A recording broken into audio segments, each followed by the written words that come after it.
Well, hello, and welcome back to another fine episode of Ghost Stories Told from the South. I am your host, Stephen LeBooth, and I got some skele stuff for you today, boys and girls. All right, my friends, how are you doing? Hope you're doing great. Hope you're doing fine. I am back on schedule. This is episode 2000 or 2203, my friends. And it's March 30th. See? And guess what today is? It's my birthday, man. I am 48 years old today. Yeah, just want to say thank you guys so much. And thank you, man. So it's awesome. 48 today. 2 more years, I'll be 50. Crazy to think of that. But, yep. It's crazy. Well, anyways, I hope y'all are having a great day, great week, and all that good stuff. So, yeah. Anyways, yeah, like I said, I crashed all these. I did a bunch of research so I could get caught up on these episodes, and that's what I'm doing. So, but anyways, it's my birthday today. Thank you so much, guys. And I want to say thank you guys for sponsoring for being good and loyal listeners to my podcast. I appreciate it. I thank you very much. Tell your friends about it, man. Give me some good reviews. Let's get that sucker cranked up. Let's try to hit. Come on, let's try to hit 50,000 members. What do you say, man? We can reach that goal. I think we can. Or maybe we should just start small and go with 1,000. Yeah, we'll do 1,000 first. Because right now I'm like at 500. But come on, guys. Let's get this number up and get it to 1,000. Then we'll go from there, guys. But anyways, thank you very much. I love doing that stuff. And I'm sorry sometimes my reading sucks, but I'm trying. Anyways. Let's get on with some reading. Some stories. So, you know the routine, my friends. Get you a nice warm blankie. Poke the fire a little bit. Get it nice and warm. Get you some nice I'm sorry. Some nice hot coffee is what I meant to say. Not nice hot. Woo! Anyways. Cuddle up by the fire and get ready for some ghost stories. All right, I'm back. I had to gather myself and get myself together. All right, our first story is the Alamo, man. Here are some of the ghosts of the Alamo.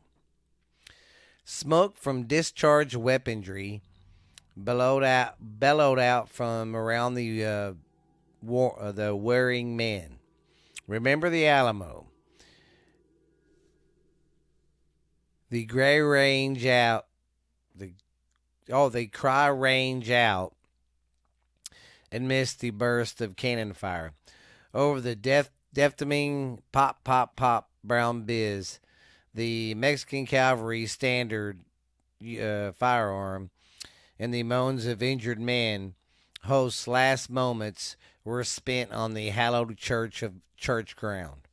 The Battle of the Alamo in 1836 is undoubtedly the most remembered fight of the Texas struggle for independence. The Dukes, who otherwise known as John Wayne, portrayed Davy Crockett in the 1960 film The Alamo. Only future illuminated the struggle the Texans faced as they strove to free themselves from Mexico's tightly clenched grip. But their struggle will be remembered for all of time, if not because of the rally cry that echoed all throughout America, then because of the large number of spirits which still haunt its bloodshed grounds. This is the Alamo, which remains till this day one of San Antonio's most haunted locations. Now, this one's a long one, so I hope you packed your lunch in some hot coffee or cocoa. I can't believe I said that. Way back when, before the Alamo earned its nickname, it was known as Mission San Antonio de Valero. The site for the church had been chosen by Father Antonio de Santa de San Ventura Ol, Ol, Olivares after the monks first established the mission. San Francisco de Salona in the Rio Grande Valley had taken a dastardly turn for the worst. Following the failed establishment near present-day Nacogdoches, which had the monks fleeing, frightened for their lives. The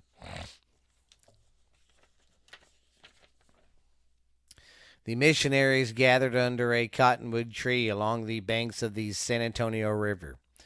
Father Antonio had recalled the spot from 10 years earlier, and as they stood below the cottonwood tree, they decided that it was very substantial location to build their mission.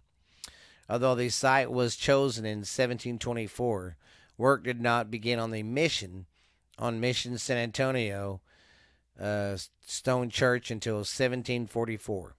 The church took its name from Saint Anthony of Padua in San Antonio del Valero.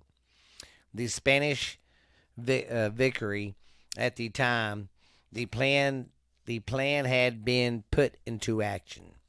Mission San Antonio would be the first of 5 such missions built by the Franciscan monks along the San Antonio River. But all had been built with a singular purpose: to help spread the ideas of Roman Catholicism to the local Native American people who inhabited the region. In 1793, the Spanish had begun to tighten their grip on get their grip on the mission. Starting with San Antonio Church, they became the location of the first hospital in Texas. Soon, it was outfitted as a fort and was re-signed as a brand new nickname, the Alamo, for the cottonwood trees that the Father Antonio had once gathered below nearly 8 years earlier.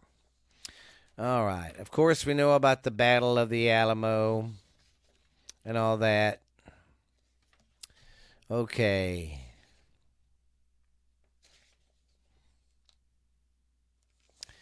Let's see. There's still the battle. Okay. Here we go. The ghostly defenders of the Alamo. It was not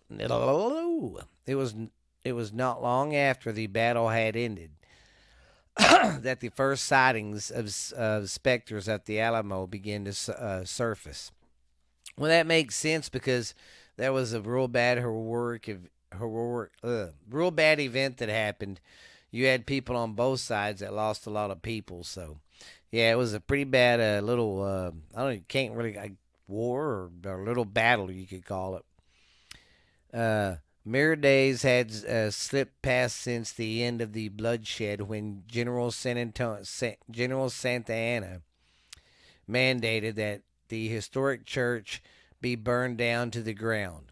The thought that Texans might see the mission as a shrine to those who had rebelled against him made Santa Anna furious, so angry, actually, that he ordered his field commander, General Andrade, to bring a group of cavalrymen out to the site to see that the whole place went alit in flames. Doing as he was told, Andrade agreed, sent his men there. When they arrived at the Alamo, however, they were quickly to turn back around and return to the Mexican army camp. Andrade demanded to know of why they had not completed the task. Shaken and white faced, one of his men stepped back. He re, he re, re, he regaled Andrade of 6 Diablos who had stood before the Alamo. Each spirit had held flaming swords encircling the group of soldiers as they blocked the entrance to the mission. They feared destroying the church and what might happen to them if they did. Rumors circulated entities protecting the Alamo were those men who died during the battle, while others claimed that vigilante specters must have been the old Franciscan monks guarding the mission.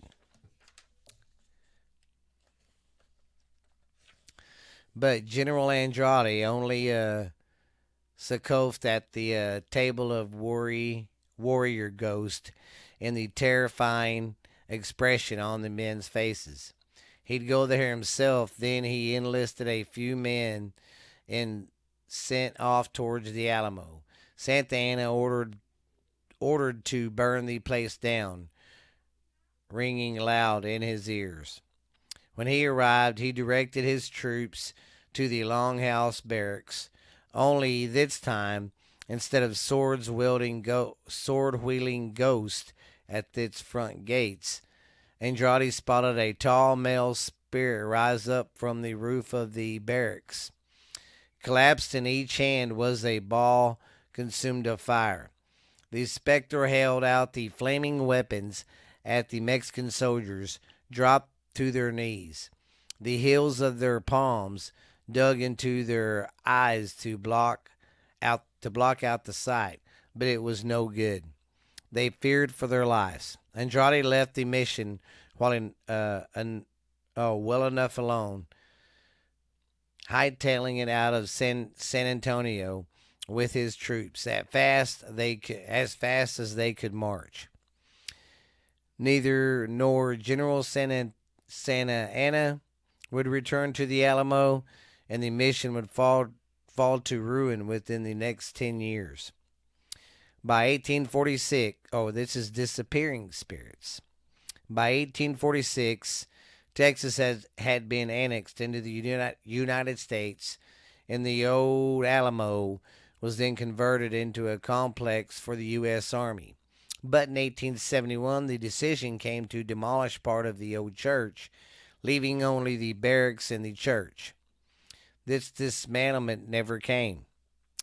When the newspapers voiced the deconstruction of the historic mission in San Antonio, sightings of ghosts wandering the grounds of the church began to be reported. Almost all of them coming from the guests staying at the Minger Hotel just across the plaza. Those staying at the hotel swore they had seen the spirit of a long ago army man marching up and down the path in front of the Alamo. Some of the apparitions disappeared into the walls of the building, and others stood guard all night, as if protecting the site from anything or for anyone who might seek to tear it down. All right.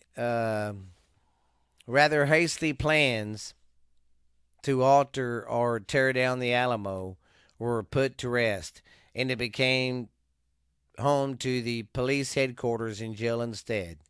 Through the sightings of spirits never ceased. Between 1894 and 1897, the local newspaper, the San Antonio Express News, published a series of articles which highlighted the almost freakish paranormal phenomenon occurring at the Alamo.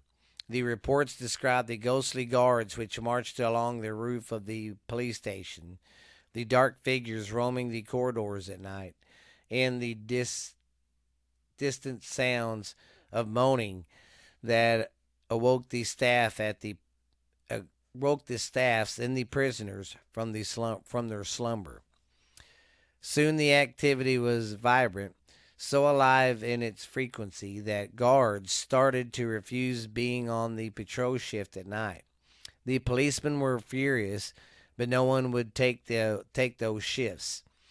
In fear of running across one of the many ghosts of the Alamo still haunting the grounds, and the prison was found to move not that long after. Okay, the dead who rise. Other spirits of the Alamo. Long before the Battle of the Alamo occurred in 1876, the site on which the Alamo and the plaza set was once a cemetery for the city of San Antonio. Between the years of 1724 and 1793, it is estimated that nearly 8,000 people were buried at its land. Then the battle transpired, and the number of the dead whose blood ran into the soil increased by the tenfold. And it is said that often construction workers doing work in the Alamo Plaza sometimes pull up skulls and bones.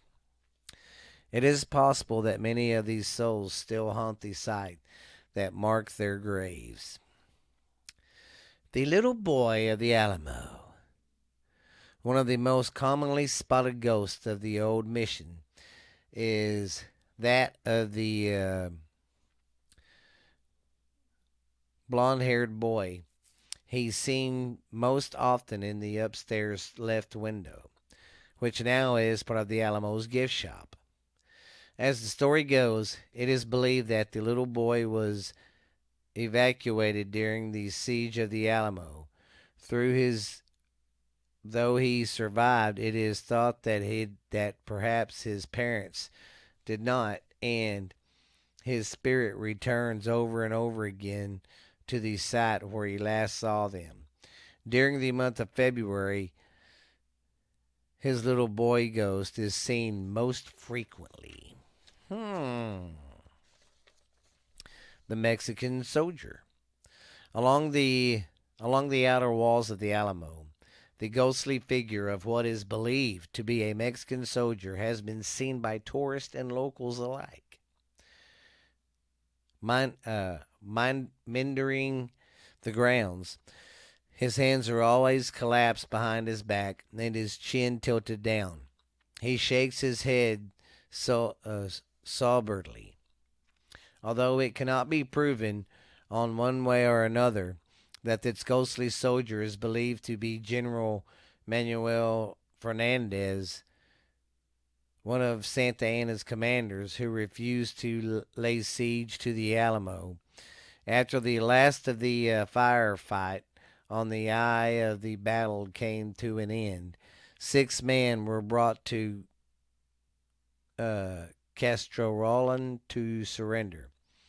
The general offered the man his protection, but Santa Anna refused its act of truce and ordered the Texans executed and infiltrated when Consolio refused to follow orders. So basically, Santa Anna was saying, hey, execute these guys. I don't care if they gave up willingly. And his commander was like, no, I ain't doing it. They gave up. Okay, after he refused to follow orders, Santa Anna murdered the man himself, backing them to death with sharp or hacking them to death with sharp bladed sabers, and almost killed Castrolin himself. Got a father and son story. A lot of reports have suffered or has surfaced over the years of seeing the apparition of a man and a child up on the rooftop of the Alamo. These spirits are always seen just after sunrise, but then the image distills, jerks, as the ghostly man wraps his arm around the child and leaps off the parliament to the ground below. It would seem that its ghostly figures are a case of residual energy, for during the last moments of the Battle of the Alamo, General Andrade and the other Mexican soldiers glanced up and were horrified to see a tall, thin man with a small child in his arms leap to the ground from the roof at the rear of the Alamo church. Paranormal phenomenon. Since the uh, since the close of the Battle of the Alamo in 1836, the number of ghosts and paranormal activity at the old mission has not least but increased. Well, probably too every time they got to renovate and stuff, and they dig up more shit, man. A ghostly guard is still spotted on the south side of the roof, especially on nights when it is rainy or cold. Visitors of the Alamo, which became a museum in 1905, have experienced feeling very melancholy when wandering through the main chapel area of the missions complex.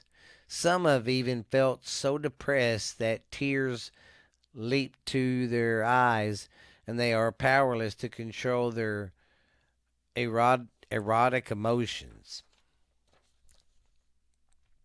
Others have reported hearing disembodied voices, whispers, as through these spirits are still experiencing the worry of the impending battle and the phenom footsteps. It seems that even those who choose to visit the mission in San Antonio, that the ghosts which still haunt the old church grounds have one singular purpose for remaining, to make sure that all who visit forever remember the Alamo. Bum bum bum bum ba bum ba da ba dum bum ba a boom boom ba da ba da boom boom ba a boom boom ba. Oh, I'm sorry. I had a brain fart for some reason. I forgot I was recording. I thought I was in my own world. I was really into my story, man. All right, our next story is. All right, our next story is the Angel's Nest Bed and Breakfast in Weatherford, Texas. That's just down the road from me. Now, this is not my experiences. This is just something I'm reading.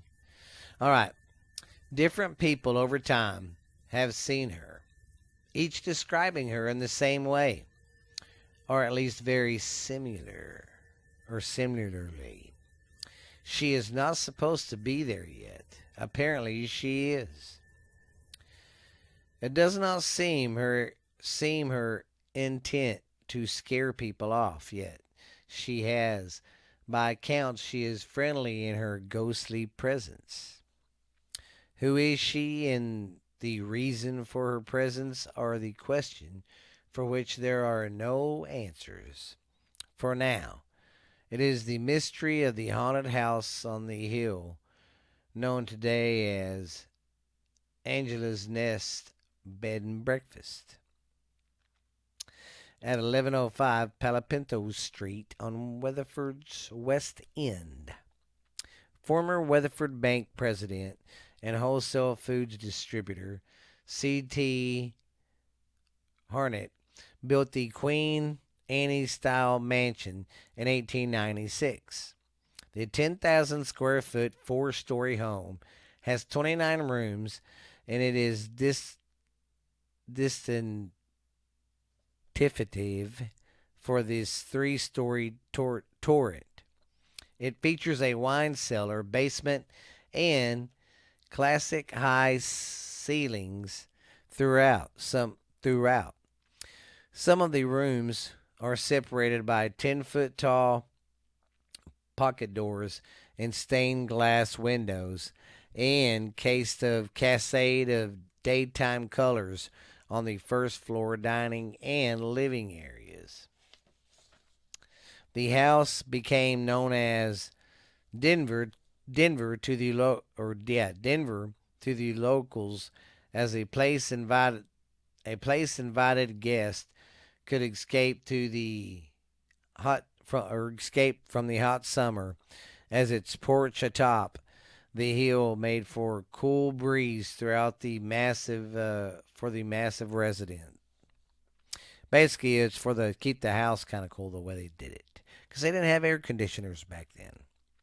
Present day owner Candace Dreyer said she was never once to believe in ghosts, spirits, or the paranormal, but that has changed. Based on what she has heard and what guests have told her, Dreyer was resilient to publicize the presence of spirits in which is both her home and business.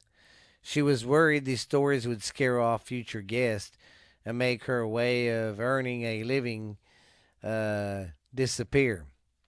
She feared people are going to call me Looney Tunes and label the house haunted, and it's going to cost me business.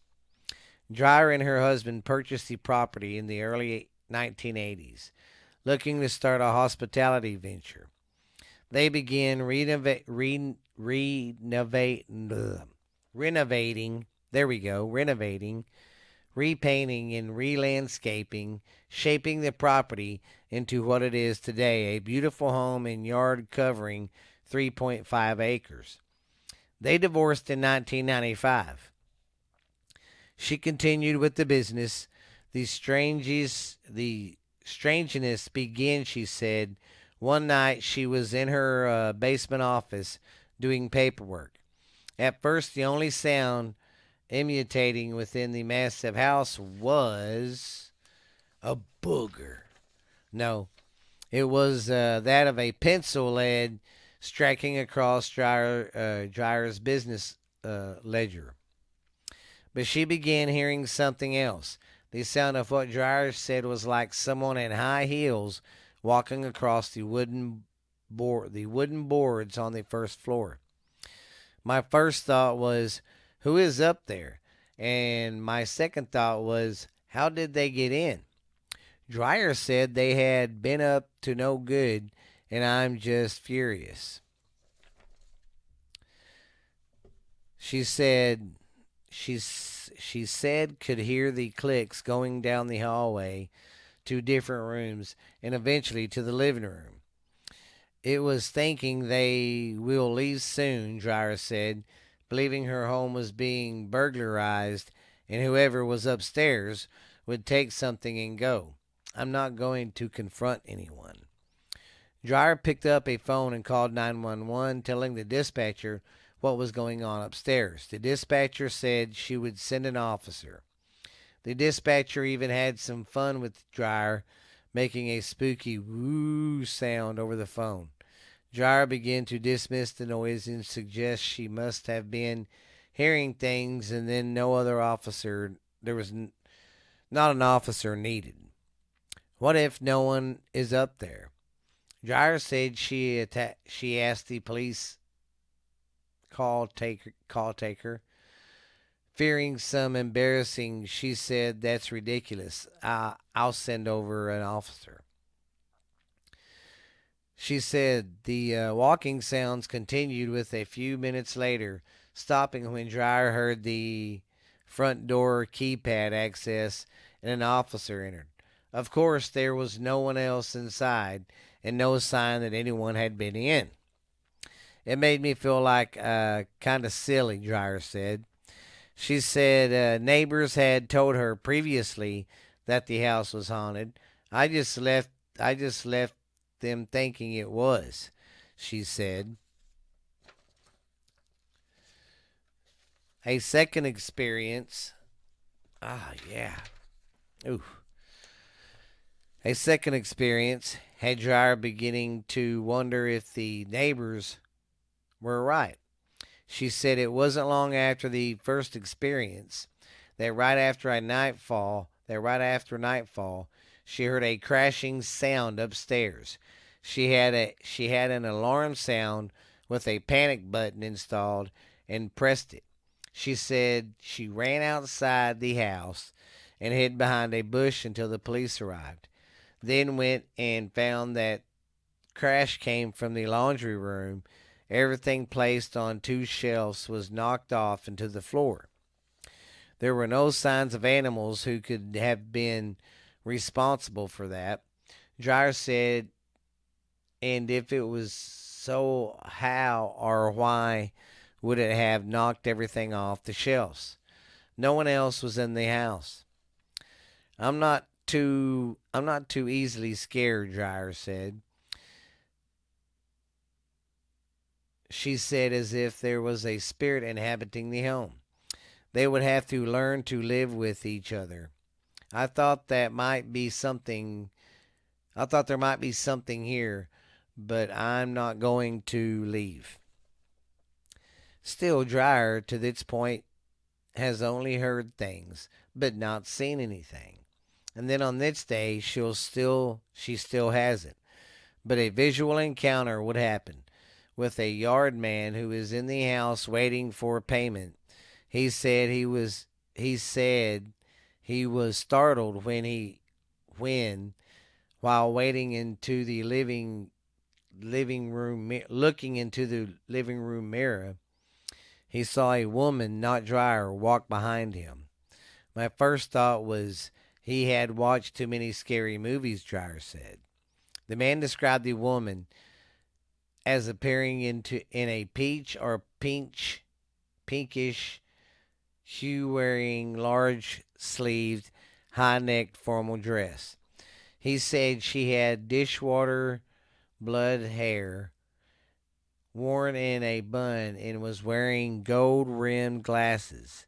He said he saw her twice.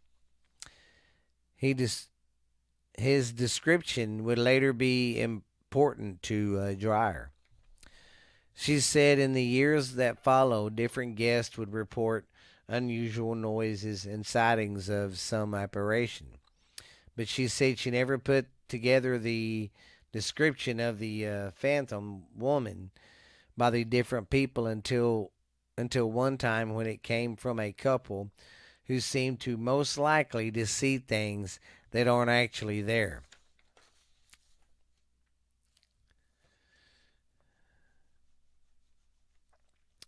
They had body piercings and tats and were under the influence of something, Jair said.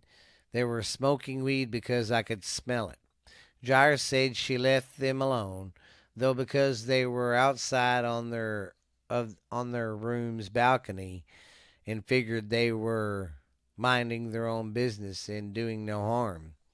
So it would have been easy for Dreyer to scoff at the woman's claims the next morning about visiting the lady off the home she met on the balcony. Dreyer said the free spirit house guest and she in the spirit had a several minute conversation. Alibit on aside since the guest said the woman just stood there and listened. Yeah, right. Experience for one thing. the the visitor then describes the woman to Dreyer. The same dress, the same pinkish hue, dishwater blonde hair, worn in a bun with gold rimmed glasses. Dreyer was a Dreyer has a spooky revelation. They have all described the same person. Encounters which could responsibly explain or not could contain the scared of some of the bed and breakfast guests. Dreyer tells a story of a very recent honeymoon couple. The man was a sailor who she said was large, standing about 6 to 4 foot. They left the house in the middle of the night, drove down the street, and awoke Dreyer with a phone call. I think you might be in danger, the man told Dreyer, suggesting to get out of the house and adding that they would be back in daylight to get their bags and belongings. The man assured Dreyer he had his bride.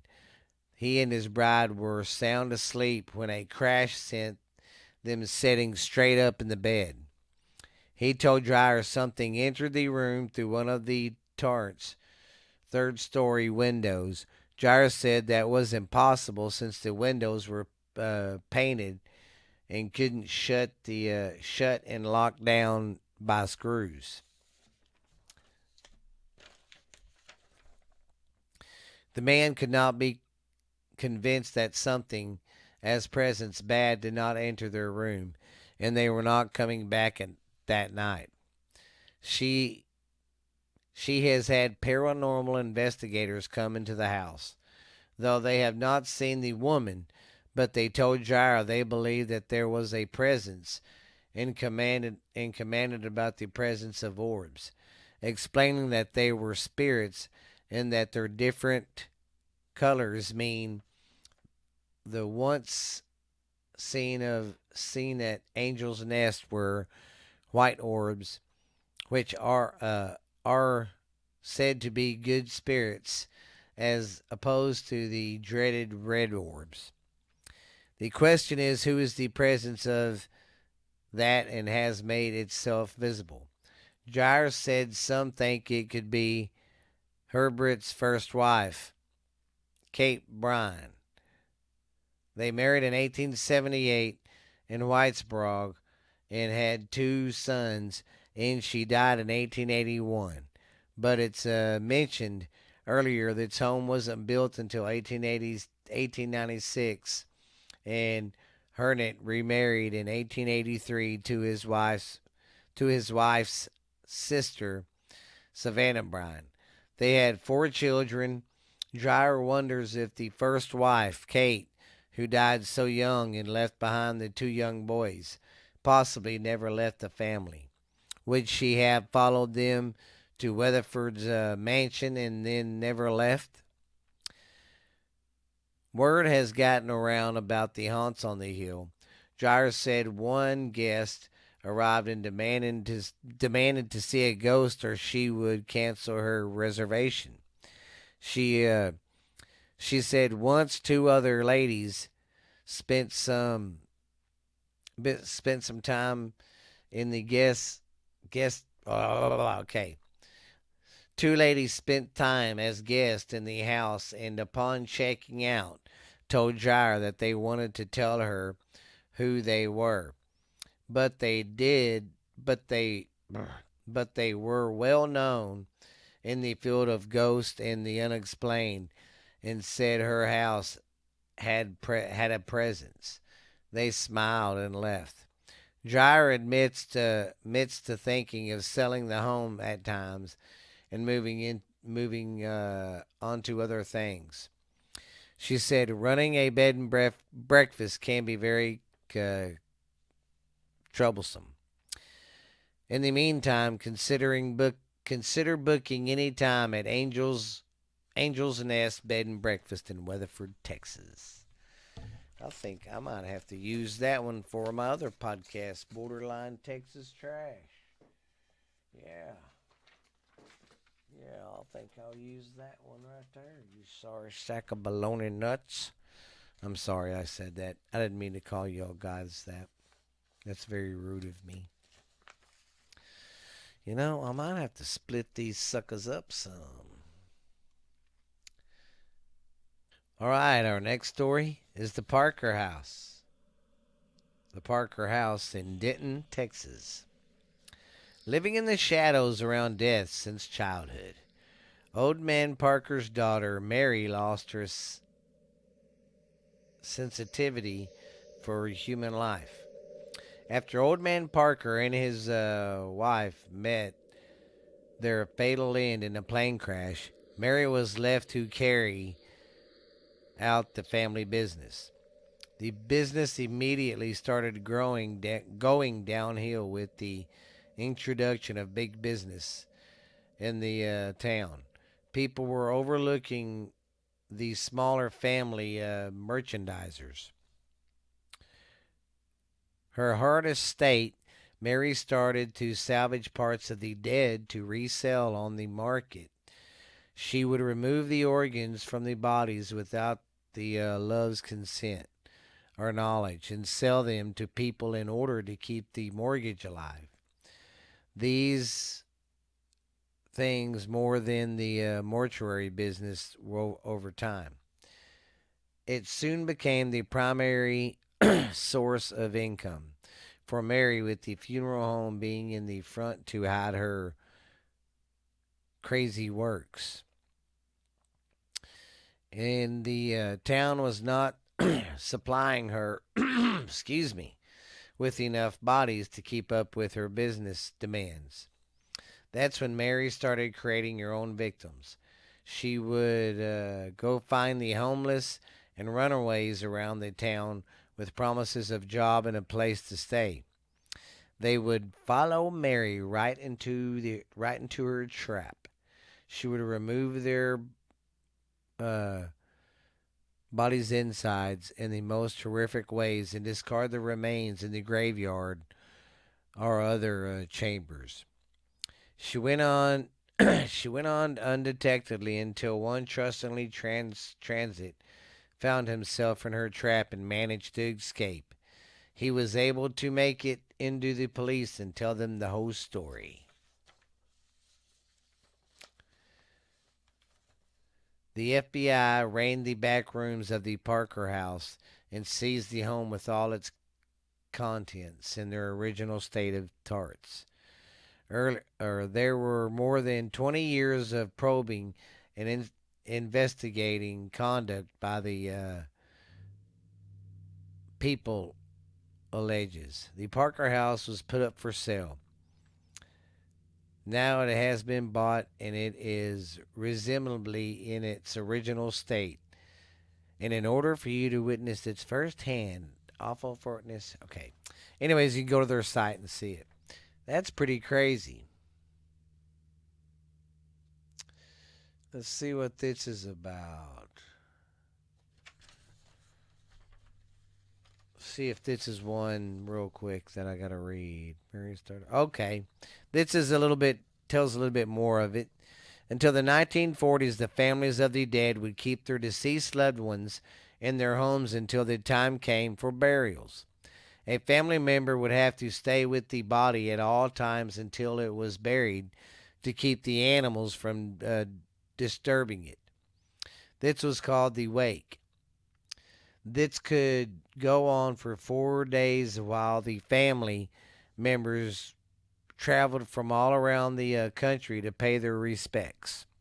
Over 65 years ago, Old Man Parker and his wife Nancy and daughter Mary changed all of that by providing their home for this purpose. The dead would be brought to their homes, and the merchants would care for the body until the family could get together to say their goodbyes and bury their loved ones. They named it the Parker's Funeral Home. The business turned into a very profitable business deal, and the dead from miles around passed through Parker's home for many years until it was closed suddenly after the discovery of what had been going on behind the scenes. Living in the shadows around death since okay, I've already read that part. Okay. Well, anyways, we've already read all that stuff, but yep, that's the old Parker house.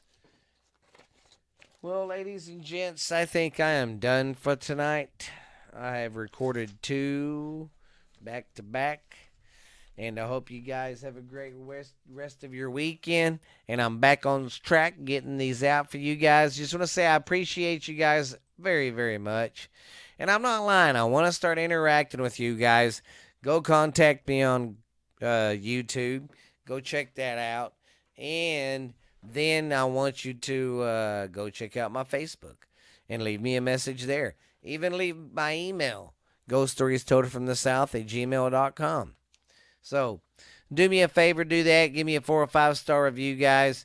Give me some good words. It keeps this thing going. I want to say thank you. I appreciate it. And excuse me, guys. I am out of here, and I'll see you later. Be scary, man.